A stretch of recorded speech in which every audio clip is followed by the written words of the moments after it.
Hi everybody, my name is Melanie and welcome to the very first game night date night. Now this series is in collaboration with Games and Couples. Now I love what Games and Couples do, so I'm glad to be part of the team. They basically do couples counseling utilizing board game as a main tool on creating opportunities to reconnect or to rebuild friendship and to help maintain or fix relationships.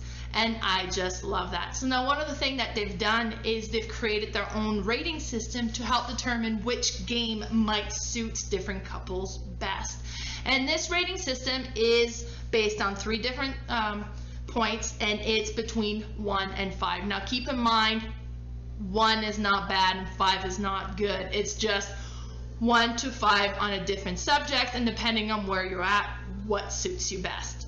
So the first thing that we rate on is conversations and connection potential. So some games might be so busy, there's so much going on that you do not have the time to have a nice conversation.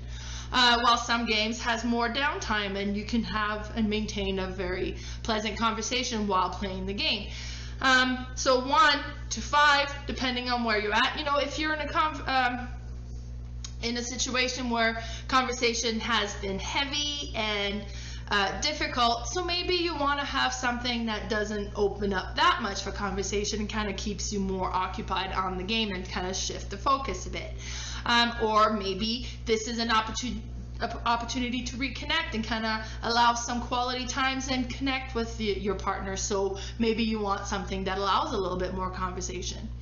The next rating that we do is on the getting to know you. Some games will provide opportunities to kind of discover new things about your partner, while other games are more individual. You're playing on your own board, so you're not really learning a lot about each other, and depending on where you're at, what you need or what you want. And the last thing that we rate on is potential for hurt feelings and conflict. Let's face it, some games creates a lot of conflict. We're playing to win, and depending on how the game is, maybe there's a lot of take that element that can create a lot of potential for hurt feelings. And if you're in a couple that already has a lot of hurt feelings, maybe you want to concentrate on avoiding that. Or maybe you're in a situation where you're trying to, you know, kind of create some conflict so you can work on conflict resolution, but it's in a more controlled environment, such as a board game. So this is a very interesting rating system. I love that it's, you know, not good, not bad. It depends on where you're at and what suits you best. So every week of the month, we've been showcasing a different game, and I'm going to go over all of those games that we showcased during the month of February and just kind of talk about them in a little bit more detail. So the first one is Ohanami. Ohanami is such a simple game. It's a deck of cards. It's a deck of cards that goes from 1 to 130, and on each card it'll be blue, green, gray, or pink, and it has a very pretty little picture on it. And the goal is you're building 3 gardens, or you can build up to 3 gardens. So it's a card drafting game. So you start with 10 cards, and you're going to pick 2 to add to your garden. Now, the rules with a garden is that the cards have to maintain numerical order. So if you have a 4 and then you have a 7, you can't add a 5 afterwards because it would break the numerical order. And when you add a card to the garden, you can only add on the bottom or on the top. So if you've created a big gap, you can't put cards inside that gap. But you do have the opportunity to build up to 3 gardens, so maybe it'll fit somewhere else. So you have your 10 cards, you select 2, you add them to the garden, then you pass the cards to your partner and you take the cards that they had. And you'll select the next 2 to add to your garden, and you shift until you've placed all the 10 cards. So that's the first round. After the first round, you're going to score all of the blue cards, and they're worth 3 points, I believe. Then you're going to get 10 new cards, and so will your partner, and you're going to do the drafting again to add to your garden one more time.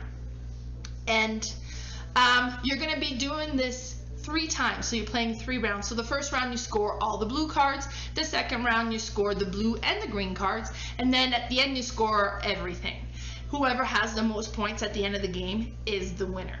So this game has a lot of plus for me. It's a neat puzzly game. It looks amazing on the table. But let's look quickly at the rating system. So for conversation and connection potential, I've given this one a 3 out of 5. This is a fairly simple game.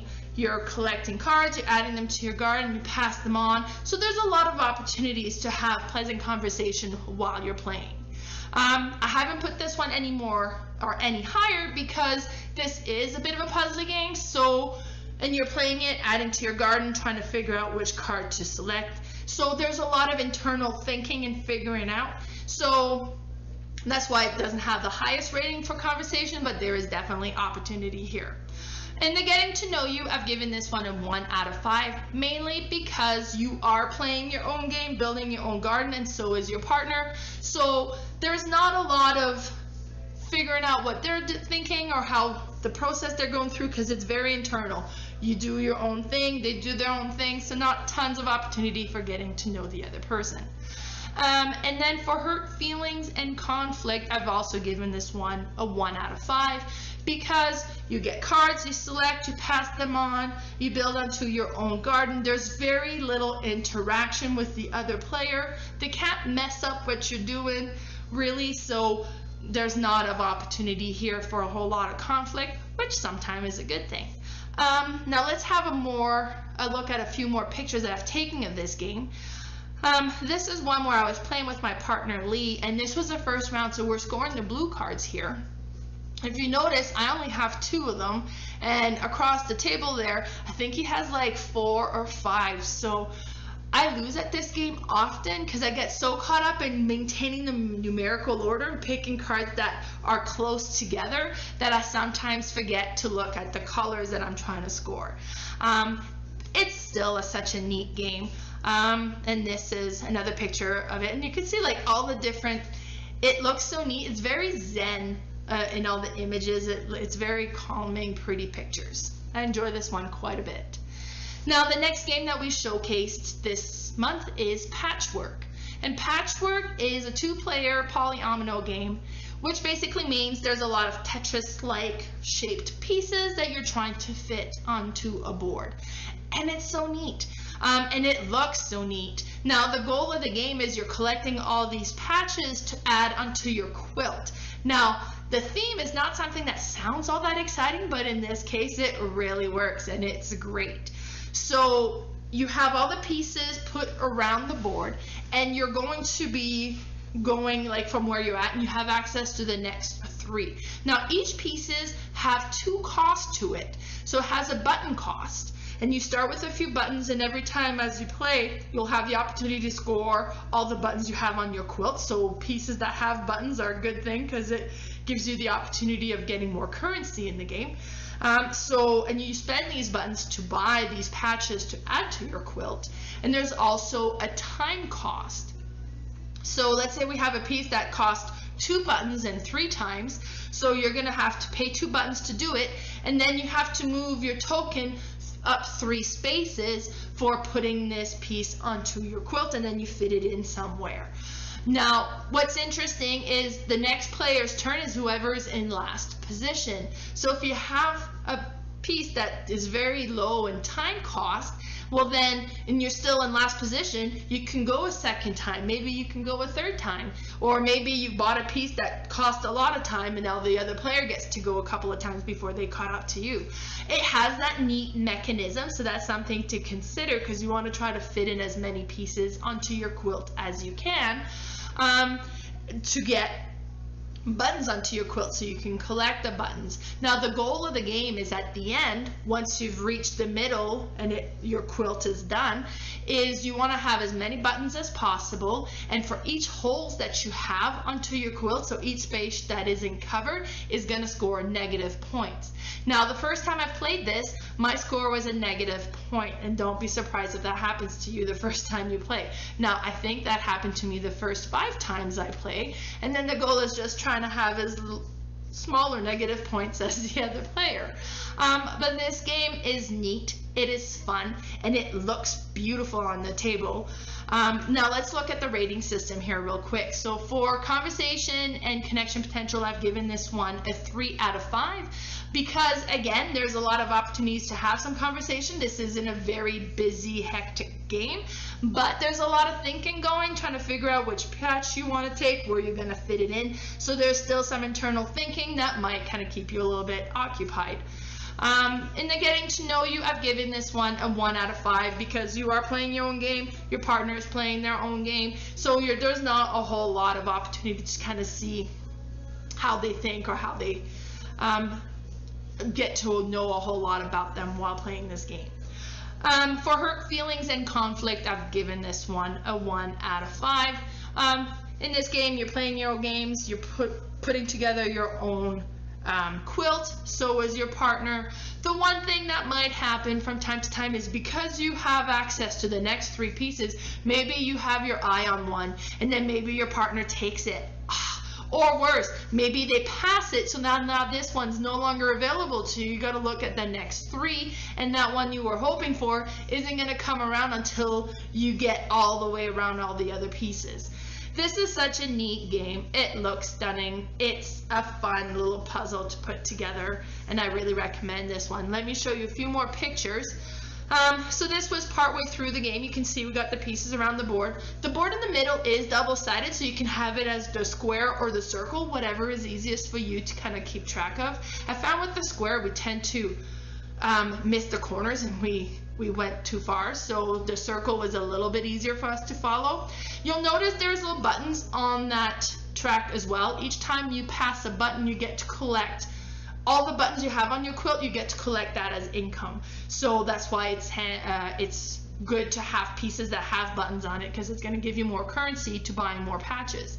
If you ever get at a position where you don't have any buttons to purchase and it's your turn and you can't afford any of the pieces, you just move your piece ahead of the next player, and each space that you moved up, you get that in button income. So you don't get to buy a patch during that turn, but you got to collect some buttons, so it's not wasted time. And then I want to show you a picture of my quilt after I played this last game, because this is the best quilt that I have done ever. So you count all of your buttons and you take out all the empty spaces and negative points, and if you notice I have 2 empty spaces there, and I believe that counts as 2 points each, so it was -4, so I actually had a positive score in this game. And then it looks so neat all put together like this. So that was Patchwork. And then the last game that we showcased in the month of February is Dice Throne. I love this game. It's so good. So Dice Throne has Season 1. There's Dice Throne Season 2. But you can also buy in groupings of just 2 characters. I got the Big Battle chest, it's called, and each of those have 8 characters. So Season 1 has 8 characters, Season 2 has an additional 8 characters, so there's 16 different characters you can play from. Each character has their own deck of cards, their own abilities. They have each their own attacks that they can do, so they have their own moves, and then they have their own different special abilities that they can do, and they have their own custom dice, and the board looks amazing. The artwork is great. This is such a fun game. Now this is a battle game, so it's 1 versus 1. Last man standing is the winner. And it plays Yahtzee style, so you have the dice and you roll them. And then you can roll up to 3 times, so you select which one you want to roll again. And you're trying to activate the different attacks that you have access to on your board. Now, so it could be that, like I said, because each character has different symbols on it, so you might be trying to get 2 of one symbol, 3 of the other to activate this one. Or maybe you're trying to get a run, 1, 2, 3, 4, to be able to activate the small run, or 1, 2, 3, 4, 5 to activate the bigger run. Now, what you really want to try to get is the ultimate. The ultimate is your biggest attack that you can do, and in order to do that, you need to roll all 6s. So it's a little bit more difficult to do, but some of the cards allows you to manipulate the dice so that you can, tip it or move a dice or re-roll some. So it's very neat, and I really, really enjoy this game. Now let's look at the rating system here real quick. So for conversation and connection potential, I've given this one a 2 out of 5. So it's not one that is super busy. You're rolling dice, just trying to activate your attack and then kind of count the scores, but there is some opportunity to maintain a conversation while playing this game. In the getting to know you, I've given this one also a 2 out of 5. Mainly, this game to me gets very exciting, so you kind of get busy with it, but excuse me, but what's really interesting is it's neat to see how the other player is going to be deciding what to keep, what to re-roll. So maybe they roll and they've got 3 6 and then a 1 and a 2, and are they going to go for the ultimate? But maybe what they rolled already activates an attack that they could do, and that's safe. But if they try to push for the ultimate, they're going to wreck that, and now they may end up with nothing. So are they going to go for it? Are they not going to go for it? So you can kind of see a little bit of, are they risk takers? How do they make the decision? So you get a little bit of that side of things a little bit while playing this game. Now, in the hurt feelings and conflict, this is a battle to the death. So there is opportunity to be a little bit frustrated with the other player, but also this is a game about a battle to the death. So you're not going to be surprised that they've done an attack that hits you. That's the whole point of the game. So you know it's coming. That's what the goal is. That's the whole point. So it's not like, well, you could have done this, but instead you attacked me. No, every turn is going to be an attack, ideally, because that's what the game is. So I find because that is the intent of the game, it's not as conflict creating. You expect it, you know it's coming, and you're going to do it right back. So let me show you a few pictures, or another picture of the game when I played it a while back. And this one here is the pirate. And what's interesting is each character, as I mentioned, plays differently. Now, some characters are fairly straightforward and simple to play. The barbarian, for example, is a very simple character to play. He attacks, and he has ability to heal a little bit. So hit, heal, and it's basically most of what he can do. So it's still a very fun character to play in, but it's a little bit more straightforward. The pirate's a little bit more intricate, so she doesn't upgrade her attacks. Most characters have upgrade cards that you can purchase, and you spend combat points to activate, to purchase the card and add them to the board. And this pirate doesn't have any cards to upgrade. But what she does is there's some abilities that are going to give her the opportunity to get doubloon, but every round she loses a doubloon as well. If she ever gets to the point where she has no doubloon left, you flip the character over and she becomes a cursed pirate. So she's basically a ghost pirate. Now, when she's a ghost pirate, all of her attacks are a little bit more powerful. So that's neat. But each round she also loses health and could potentially destroy herself if she's not careful. So it's such a neat character to play. You want to kind of set yourself up so that you flip the board and you become more powerful, but you don't want to do it too soon because you know you're going to slowly deteriorate as you're playing on that side, and you can never go back. So very neat character. I've played as a vampire last time we played. It was very neat as well. So it's neat to a lot of replayability, trying the different characters. I really love this game. And definitely, you could play more players, but it definitely shines 1 versus 1 in my opinion. And that was it for the games that we showcased this past month. So be sure to follow us on Instagram. I am boardgame_mama. And you can also find Games and Couples on there. We're also on Facebook. My Facebook page is Disbury and Area is playing all the games. And there's also Games and Couples, Love in the Age of Board Games. And then on YouTube, my YouTube channel is Board Game Mama, and we also have the YouTube channel Games and Couples, Love in the Age of Board Games. So be sure to stay tuned and see what's going to be showcased next month for the game night, date night, or yeah. So thanks so much for watching, and we'll see you next month. Bye.